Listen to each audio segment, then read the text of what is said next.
Welcome to Take Notice, Amplifying Black Stories. I'm your host, Allison Preisinger-Heggins. Take Notice, Amplifying Black Stories is a podcast exploring society, culture, and current events through conversation. We aspire to create an open, respectful, and equitable space where guests may feel free to share their truth and lived experiences. Our core values are rooted in community, connection, and personal development. Stories help us learn, relate, and grow. We are here to listen, to take notice. Thank you for being with us.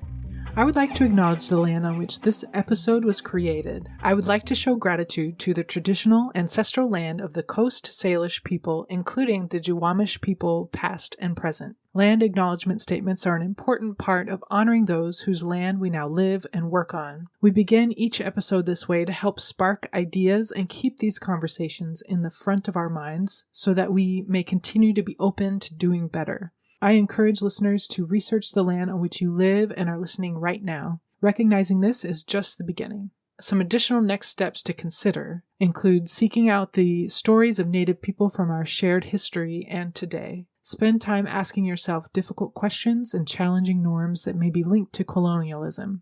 Engage in your community around topics like land tax, curriculum, hiring practices, decision-making, organizing, and reparations. Seek out media created by Native people. The more you explore, challenge, and learn, the more questions may arise, but this is how we grow and connect. Thank you for joining us for Take Notice, Amplifying Black Stories.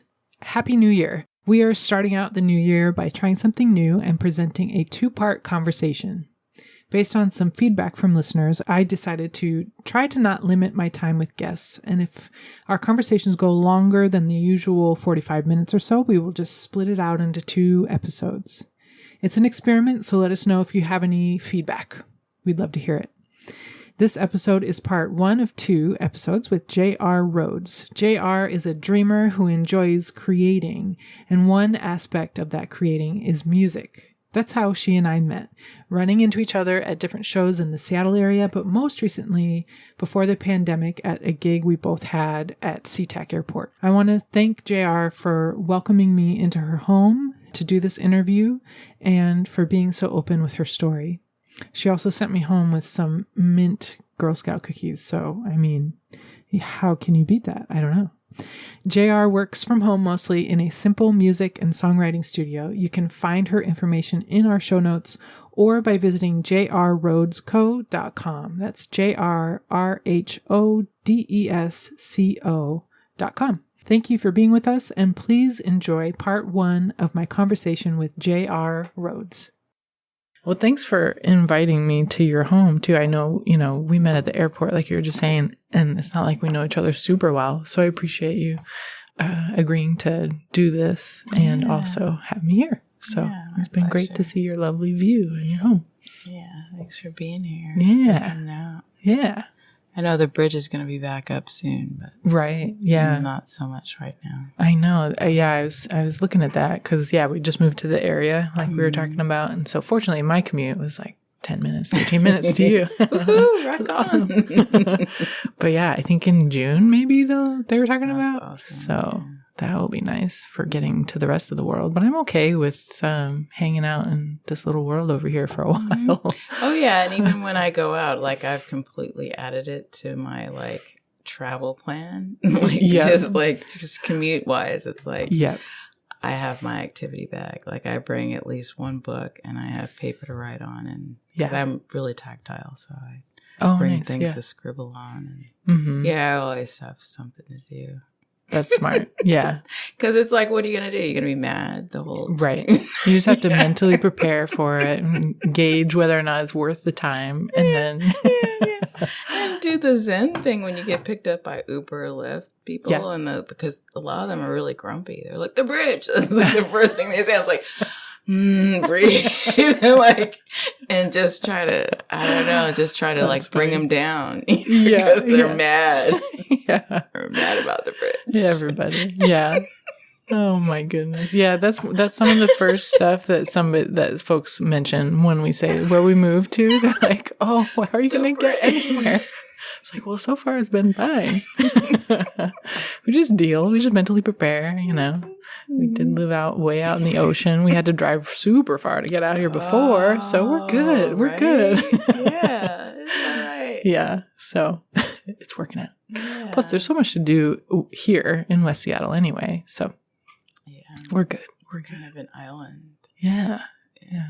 I saw a t-shirt today. It said West Seattle Island. And I just about laughed. Yeah. I may get that t-shirt actually. Yep. Yeah. It's definitely a thing. Well, it's its own weather system. When I worked downtown, like I had this corporate job and like, it's funny, like I commute here and it's just like, it'd be raining in Seattle and I come across the bridge and it's like a rainbow and it's sunny. And I'm like, really? This is weird. Yeah. Awesome. It's like its own weather. I mean, and it could be completely inverted too. Yeah. You know, but it's like a lot of times it's its own deal. So interesting how that works. Just with, I guess, you know, it is surrounded by water by 3 sides ish. So that makes sense. Yeah. I'm just looking at your view right now. I saw a ferry go by. Oh, so nice. I love them. They're like little jewel boxes floating at night. I love how the lights reflect on them. That's awesome. That's great. So we were chatting and you've been in this area or in this like specific area right here for about 10 years. But where did you grow up? You didn't grow up in Washington, did you? Or where did you? I've been here since 5th grade. I was born in Washington, D.C. That was where the doctor was. We didn't live there. We lived in Baltimore, Maryland. And and came out to, my parents broke up and then we lived in California for 2 years. My mom moved us closer to her sister. And then we moved to Seattle. My parents got back together for a couple of years in Seattle. And that was like, when I was about 10. So I've been here for like all my life. It's like completely my home. Like, you know, the closest place that's been home for me is England.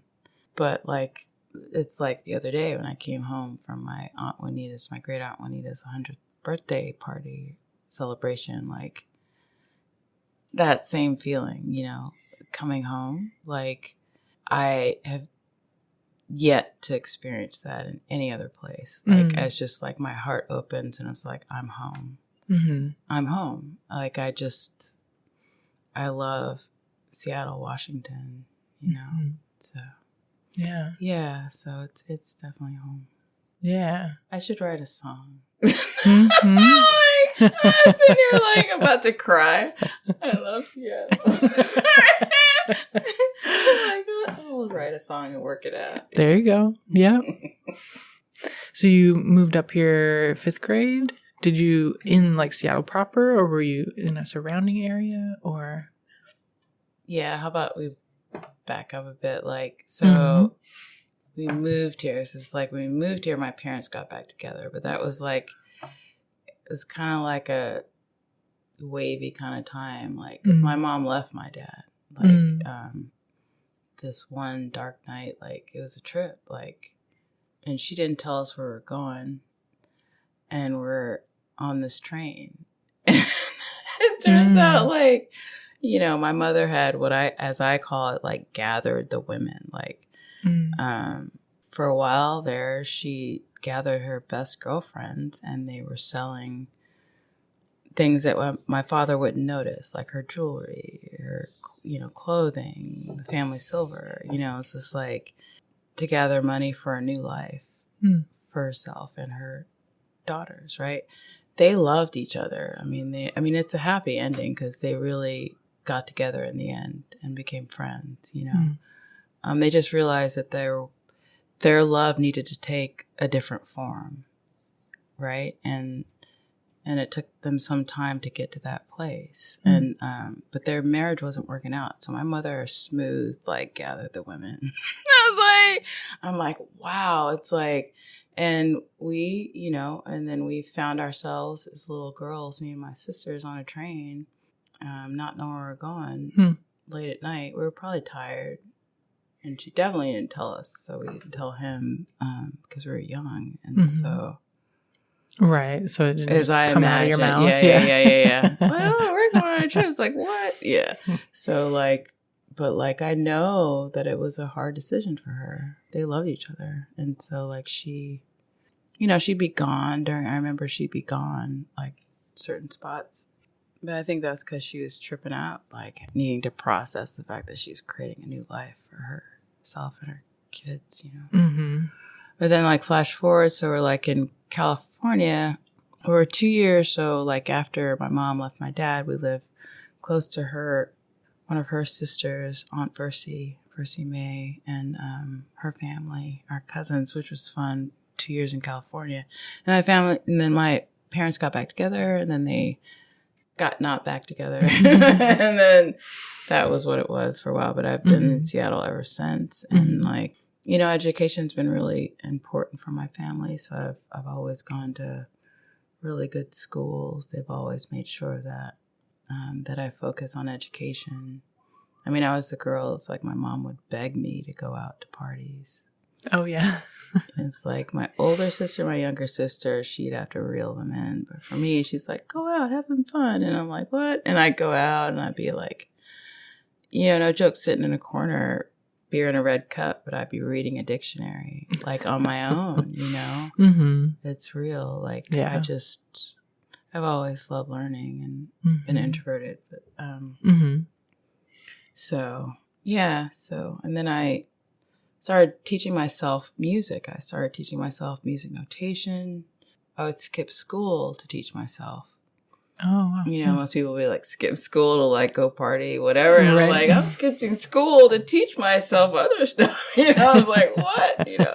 And then I just kept learning. And then I went to Wesleyan University and I have a BA in music composition. I love music. I love music. Yeah. Yeah. It's my life. Yeah.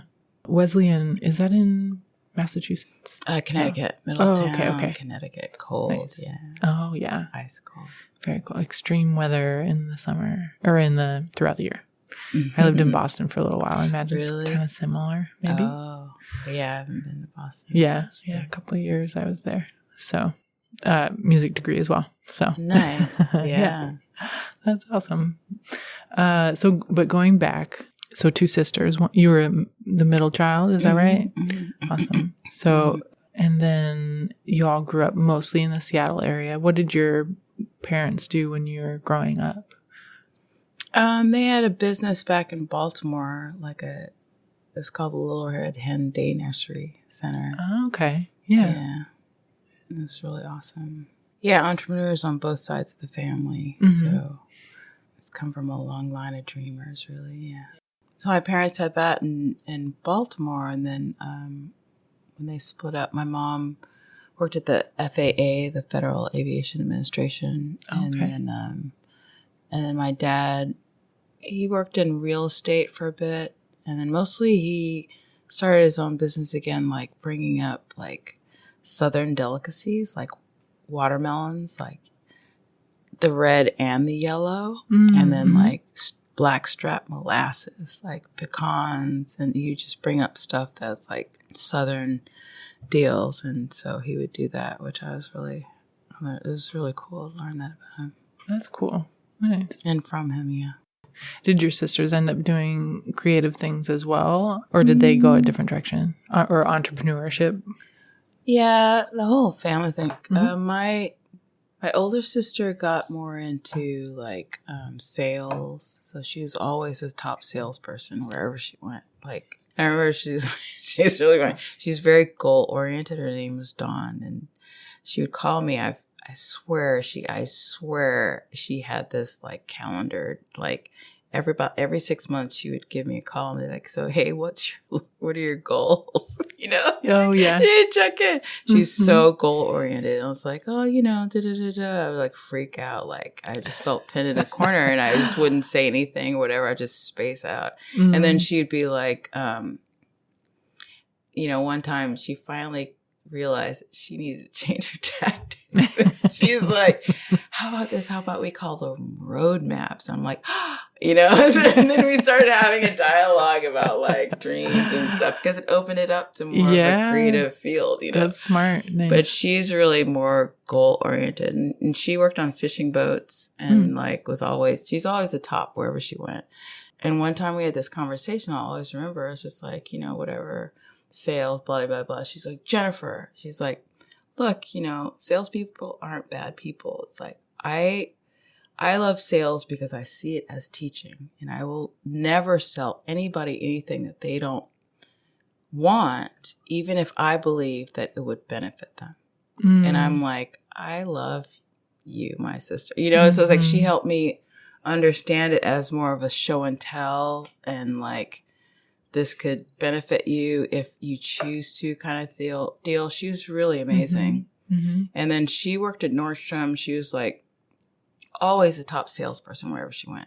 And it's like, it was really funny. Like, I had this game one time. It's like, hey, Dawn, what's the number for Bellingham? Nordstrom, now. And she was like, she was really good at numbers. And she would like, so we play this game and she would know the numbers. We're like, Nordstrom. He was like, Northgate, now. And she was like, it was really fun. That's great. And then Susan was really more like admin, and she really wanted to be a writer. And she was really funny. She was like my first best friend. We were 2 years apart. And, yeah. So, and my mom, like, everybody loved my mom. Yeah. Earlier I talked about my mom, but like, people come over and they wouldn't want to leave. Yeah. Because she just always saw you.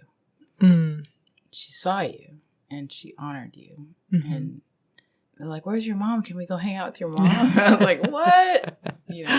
But yeah, but they're all gone. And so that's been where I've been lately for like about 10 years. Just kind of managing myself and moving through grief of like being the last one standing, it's kind of a trip. Yeah, I can imagine.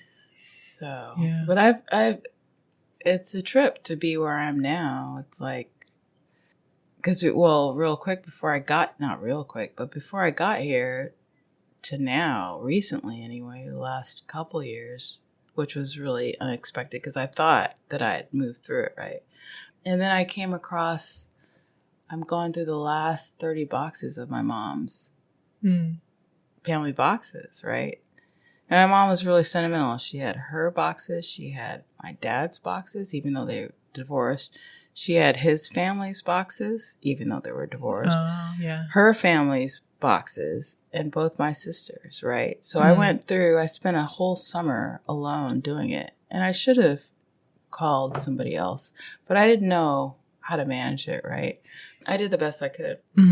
So a whole summer I spent whittling down all these boxes down to 30. And then, so I get here, I got these 30 boxes home, I clear out the storage, and then one day I'm going through, it's like, okay, I'm getting back into this, and I have my clipboard, I'm going for it, right?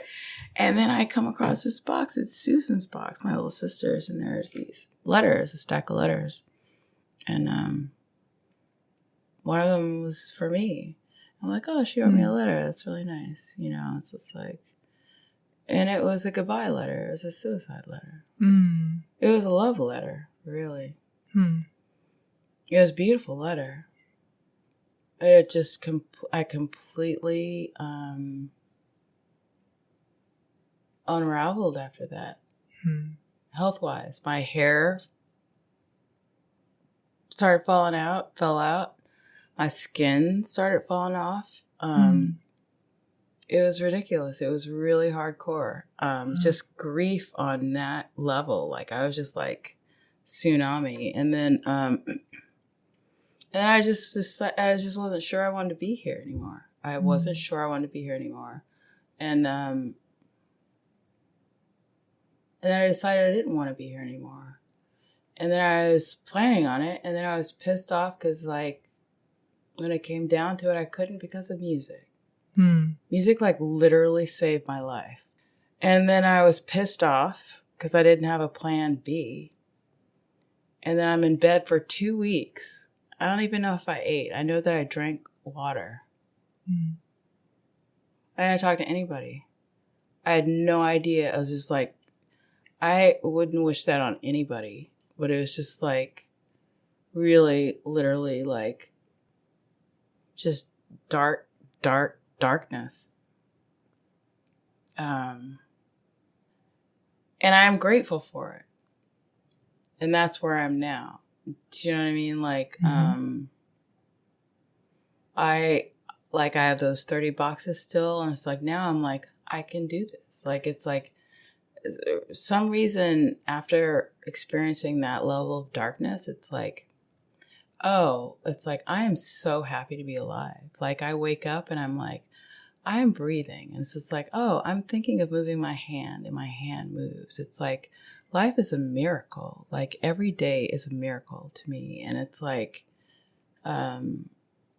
so when I go through these boxes it's just like, oh my God, it's like, I think of the joy part of our relationships, like just the funniness, just the funny, like the funny, like, like the attitude, my little sister, like the fights they would have, like because they were both like fashionistas.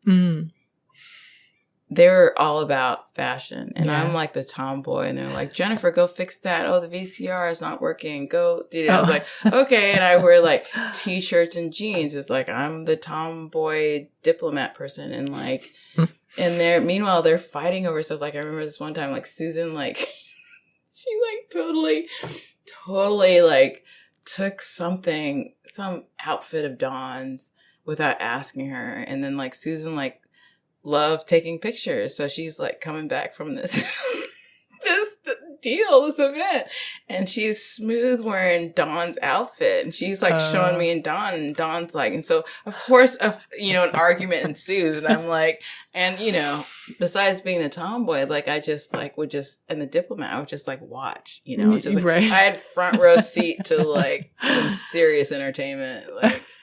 It's like, really? You're really going to argue about that? I'm like, yeah. That's great. Yeah. Some great memories of that front row seat. Yeah. Life is beautiful. It's like I'm at a point now where it's just about, with the music and everything, like honoring what's been before, even the challenges that are now, and turning them around. It's just like, learn from what is challenging, right? Learn from it and still hold the focus on what can be. Our country is built on dreams. Mm-hmm. People come from all over the world. This country is built on dreamers. And it's like, I am a dreamer. And it's like, it's not some fairy tale. I mean, yeah, I'm not going to even put it on fairy tales. That's not cool. It's real. I'll leave it there. And like, dreams take work. And I think a key thing that I hold dear is like, when I think of dreaming, it's like, to be a dreamer, you've got to believe it before you see it. Right. And so it's easy to be cynical and look around. It's like, well, when I see it, I'll believe it. It's just like, that's actually not the way life works. Right. I mean, if that's the way life can work, if you want to be dragged around by what is. Mm-hmm. But if you want to create your life, you really, it's a discipline. It's a discipline. Mm-hmm. And I truly believe in it. And I have, especially after, Aunt Winnie's 100th birthday, and her being a dreamer and creating beautiful businesses and opportunities and mentoring people for her lifetime. You know what I mean? To see that dreaming is, if you choose a life of service, and it's beautiful, and it's a way of creating community. It's love, Mm-hmm. When you mention that music saved your life, what comes to mind for you with that? Can you describe that a little more? What pieces, and maybe describing, because we haven't gotten into what you do, I guess, as far as music goes, but we can lead up to what that means for you too. But yeah, it's breathing for me. It's life. Yeah. Right. It's where I go home to. It's my home. Mm-hmm. When my parents' marriage wasn't working out and all the storms that were around that, it was music. That's what I remember. it's always brought me home. It's always been my home. And beyond that, I really don't know how to explain it. It's like, it's my best friend. It's my sense of purpose. It's a spiritual discipline. It's fun. It's life. It reminds me to breathe. It reminds me to not take life seriously. It is life. It's just, yeah. Mm-hmm. Music it's who I am. Yeah. Mm-hmm. I can completely understand that. Everything that you just said, like it all just same, to put it very simply. When you were skipping school to teach yourself music and notation and stuff, was there a particular instrument that you started with at that time? Or were you more focused on kind of learning the theory first, or did an instrument kind of guide you there? I was exploring. Yeah. Yeah, just full on exploring. I remember like a keyboard. I had a bass. I bought a bass, a white bass. I named him Ben. Oh, nice. I named my guitar. Yeah. My instrument. Mm-hmm. Keyboard. I didn't name the keyboard, actually. The keyboard, white bass, named Ben. And then I had,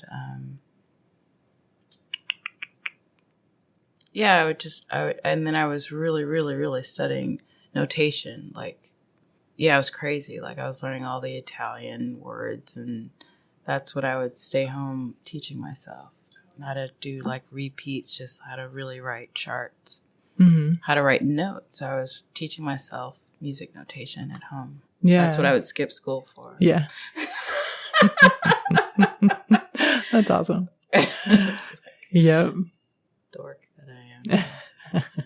That's amazing. I mean, why go to school to learn things that you aren't as interested in if you're, your thing too. I love my school. I just I really needed to dive more into it. Actually, my school gave me lots of support. I just kind of like had days where I was just like, I actually need to focus on this. That's what it was. Yeah. Yeah. I actually am gonna like take I was like, and then I got busted. Which is kind of a weird thing to get busted for. My mom's like, I kind of remember her looking at me like, this is weird.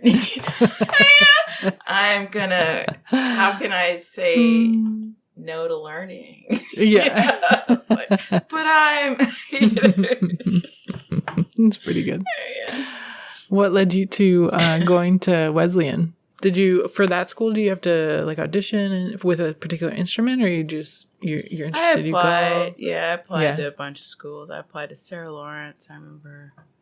Oberlin. I got into all the schools. I applied to like 7 or 8. I got into all but like Oberlin College, which was probably a good thing because it's like it was all music, and I kind of needed more of a wider range of learning, And I'm glad that for that I applied Sarah Lawrence, Vassar, got into Vassar, Sarah Lawrence. There are a couple other ones that I don't remember now. But I chose Wesleyan because it's just like, it just had a really cool vibe. Like, Wesleyan has this thing where they have the first Javanese gavilan in the country. Oh, right. Right? Yeah. And every 2 years, they do this thing. Besides their African music department, which is off the chain, right? So it's just like, what? I'm so at my happy place. And so they have this Javanese gavilan deal. And every 2 years, the World Music Hall for 24 hours. I hope they're still doing it. It's like they just do the Javanese gavilan. They have this whole Javanese gavilan like performance for 24 hours. Wow! So you just get in there with your pajamas. That's what we did. We just go there in our pajamas, and we had our blankets, and we had pillows, and we just let the music just like flow through and over us. It was amazing. Wow. And they have the puppets too, like off the chain.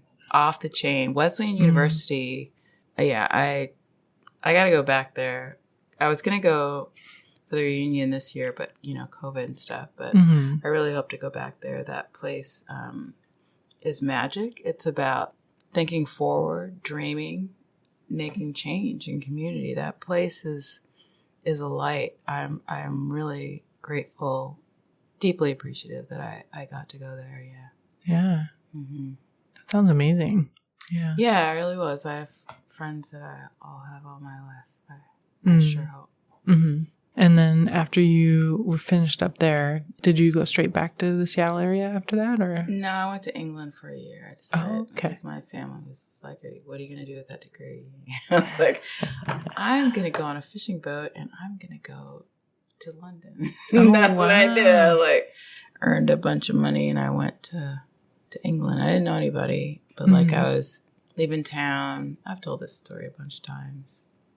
Leaving town, and then my great girlfriend Stephanie, we went to Wesleyan together, and she's like, and she moved. She was like trying to get me to move to New York with her. I was like, I'm not moving to New York. And I was like, she's like, okay, well, if you leave the country without seeing me first, I'm not sure I'll talk to you again. And so like, I was like, okay. So like, I go there, I fly. It's like, okay, I'll fly out of New York to go to England, and so. Which is a good thing because I didn't know anybody. I was just going. I was just going. I was like, I'm moving to England and with my big wad of cash from the fishing boat. And Stephanie's just like, hey, let's go to this party. And it turns out this woman, Catherine, and I have to look her name up. I've got to thank her. She's like, oh, let's go to this party.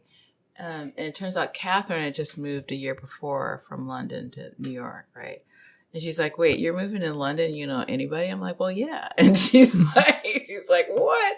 And she grabs my hand. She smiles at me and she's like, and then go into her bedroom. She pulls out this little black book, no joke, and like starts writing down all these addresses and for people that to contact. It's like, just if you ever need anything, just reach out. Tell them, we're friends. And is how I got to know a bunch of people there. And I got to hang out at the Royal Academy of Art. And it's like my boyfriend, we had a boyfriend for a couple of years there. It's like Paul. We're still friends. He's a beautiful, that's his work right there. Oh, wow. And that one he just sent me recently. He's a beautiful person. Yeah, that's great. Yeah. That's lovely. He sent me that one. I was going through a bunch of stuff, lost with family. It's about letting go. Yeah. I love that one. It's beautiful. Flight. Yeah. Yeah. I lived in London for a year and then I came back and then I've been making music ever since. Me and Paul split up, but we're still friends and keep in touch. But then I was making friends with people here in town and just eventually like started collaborating with people. And then I was partnered with Brad Hauser. He's the bassist for like Eat a Brick Hell, New Bohemians, and Curtis Buggin and stuff. Beautiful person and beautiful musician. And so we were together for 7 years and like just learned a lot like about music and the scene and got to meet a lot of people who I'm friends with now. And he's got a really beautiful work ethic. Like he really like, for me, like a key thing, like he would walk around the house wearing his bass. Like he would just like, I'm making dinner. He's just like walking around, playing his bass and talking to me. And it's just like, okay, man, it's just like, it was cool. It's like, it was just like organic kind of deal. So he introduced me to a lot of different things and, and hopefully I introduced him to a thing or two. That's great. Yeah. And that's and here, we're friends right? Still too. Yeah. In the Seattle area. Huh? That with him was in the Seattle area, is that right? Yeah, he's since and the Bohemian dudes, they all moved back to Texas. Okay. Like we keep in touch. It's cool. That's great. Yeah. So what are you doing with music now? Or what have you done with music now? Maybe describe a little bit about your career for folks who may not know. Me talking about me. We can start with the fact that when I first started booking gigs, like I wouldn't tell people about gigs. Oh yeah. And that was a fun topic with friends. It's like, what'd you do this weekend? It's just like, oh, I played this gig at the Color Box. You're like, what? So that didn't go very well. So I started like actually thinking about reworking that. Right. So sharing it with folks. Yeah. I have been more, it's interesting actually, I'll say real quick, like I have a really dear friend named Fred and he's a photographer. Actually, I want to gift you one of his books. I recently have had this great experience around sharing sharing your art, right? Mm. I'd imagine it would have happened earlier, but somehow it's happened more recently. So like, he gifted me this book, and it's pictures of him hiking Mount Rainier, and they're beautiful. Mm. None of them are edited. They're wide shot. They're beautiful. And the whole book is a poem. And I fell in love with this book. And I'm like, talking to my friend, she's Fred's partner, and I'm like, can I get more of these? And I've been sharing these like I'm like like the gospel. It's crazy. Like Uber drivers, I've been gifting them to friends. It's like, mm-hmm. And then I was like, Renee, Fred's wife, partner, my mentor, one of my mentors, she was like, yeah, it's a trip, Renee. It's like, I started out, I was like, I never told people about my gigs. And it's like, with Fred, it's just like, I'm talking about his stuff more than I'm sharing his stuff more than I share about my music. And I just smiled at her. It's just like, she goes, well, you need to do that more with your music. I was like, I know. It's like, what I'm getting is, it's not about schlepping something. It's not about like just putting something off on somebody. It's about sharing. And it's like, when I tap into that show and tell, good, happy place, I'm like, oh my God. It's like, mm-hmm. I really want you to experience how much joy this has brought to me. Mm-hmm. And I hope this brings you joy. Coming from there, then I'm like, okay, I got it. Yeah. Right? Yeah. And so I'm like, okay. And so we've been chuckling about that lately. Yeah. It sounds similar to what you were saying about what you loved about your sister and her approach to sales too. Oh. That's what it, I think it's good. A similar thing. Yeah. Because it's, if you don't align with this music that I'm sharing with you, that's fine. But if this is something that you can get something out of, this is here for you kind of thing. Mm-hmm. Yeah. Thank you for pointing that out. I appreciate that. Yeah. Because that's exactly, I think so much of our capitalistic view, like just inundation, makes musicians feel like they have to, just like you're like schlep it out or, force it upon everybody. And it's not what it should be with any art or anything, but it's there for those that are seeking it or need it or don't even know that they want it or right, yeah. or don't even know they need it. So that it just clicked with what you said earlier. So thank you for that connection. Yeah. But that's great that you're exploring that or have been exploring that. And because I'm delving more into the business side of things. So it's just like, well, that's a nice cupcake sprinkle. Yeah. I'll take it. Yeah. I like that. Yeah. And as far as music, what am I doing? Like I've been more recently playing a bunch with Lori Golston, cellist. Okay. Yeah. Which has been amazing. Just wonderful, fun, and just incredible to share and the music together. Mm-hmm. Are you doing that collaboration with your own? Because you're a songwriter and a vocalist and a guitar player and pianist, I think, right? I write on piano. You write on piano a lot, but yeah. So are you focused on that collaboration with her on your music, or are you doing other things with her? It's whatever it's going to be right now. It's like, or how it started was, she invited me to collaborate with her on like this traditional, like just coming up with a traditional to collaborate on. So she sent me a bunch of traditionals. Okay, yeah. It was in support of a release for Very Old Songs, a recent release of hers. So instead, because it was challenging to get everybody together to collaborate on it, like in person because of COVID, like Jordan, he's in Colorado, as I understand it. And like, she's like not doing this, it's just the live stream thing. Can be tricky. So she's like, okay, well, let's do like a recording thing. So anyway, so she asked people to do different deals. And so this is how we started, like in terms of a proper recording. So I chose, like, I was drawn to Black is the Color. And I worked from 3 versions she shared with me, which was like Jean Ritchie, Nina Simone, and Joan Baez. And it was amazing. All those renditions were absolutely amazing. And so it was a trip. It was a total creative wormhole to like, I was like, oh, I'm going to come up with my version. You know, it was like, what? And she'd text me like, how you doing? I'm like, I need more time. You know? It's like, and then I was kind of like almost tricked into believing like I needed to prove myself. And then I caught myself and I was like, oh no, this is not what this is. What this is about patchwork. This is about adding my patch to the quilt of humanity and music, is, you know, like sharing my voice and celebration and reverence and appreciation of those who shared their patches before. Do you know what I mean? Yeah. It was just like, that just landed so deeply with me. Yeah. So I really like appreciated that collaboration, and we recorded it, and I want to release it here soon. Yeah. It was really beautiful. Like, so I came up with, like, I looked at the lyrics of all of them, and I just reworked them to personalize them for my version.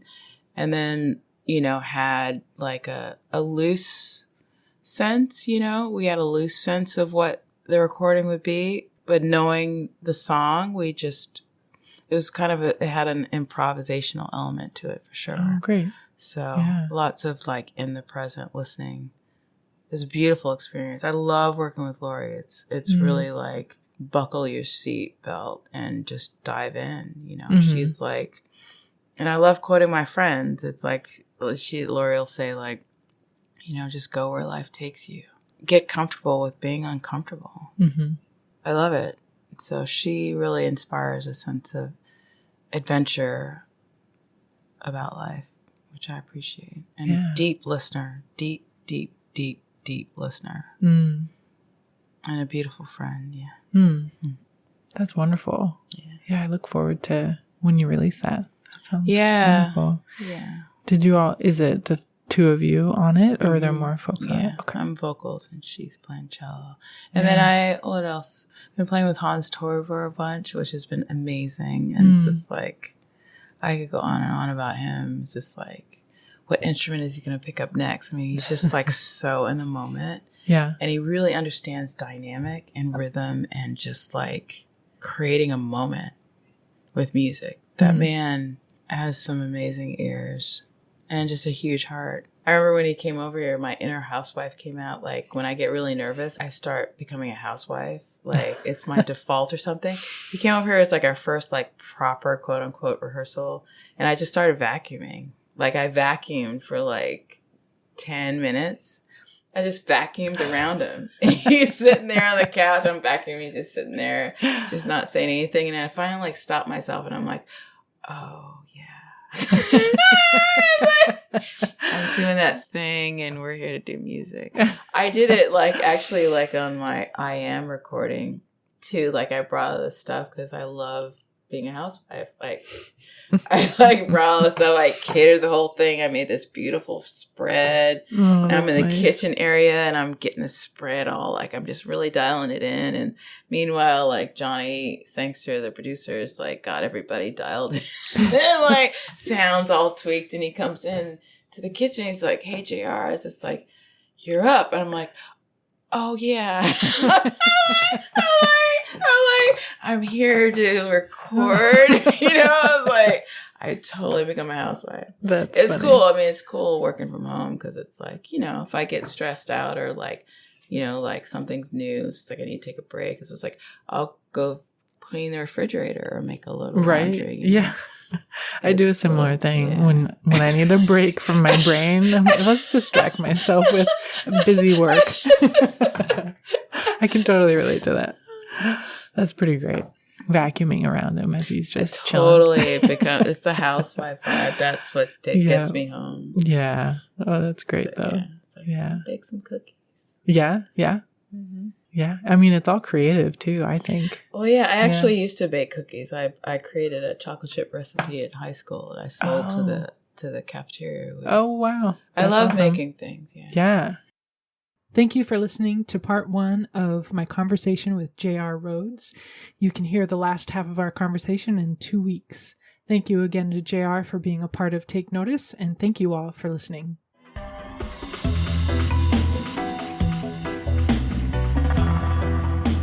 Thank you for joining us for Take Notice Amplifying Black Stories. Please subscribe and follow us on social media. We are at Take Notice Podcast. It would really help us out if you could take a couple of minutes to review our podcast. You can do so through your podcast app or by visiting our website. It's takenoticepodcast.org. Thank you for your support. Take Notice Amplifying Black Stories is produced, hosted, and edited by Allison Preisinger-Heggins with help from many. Music by Version Big 5 featuring Darius Heggins. Thank you for being with us, and thank you for taking notice. Hear them saying that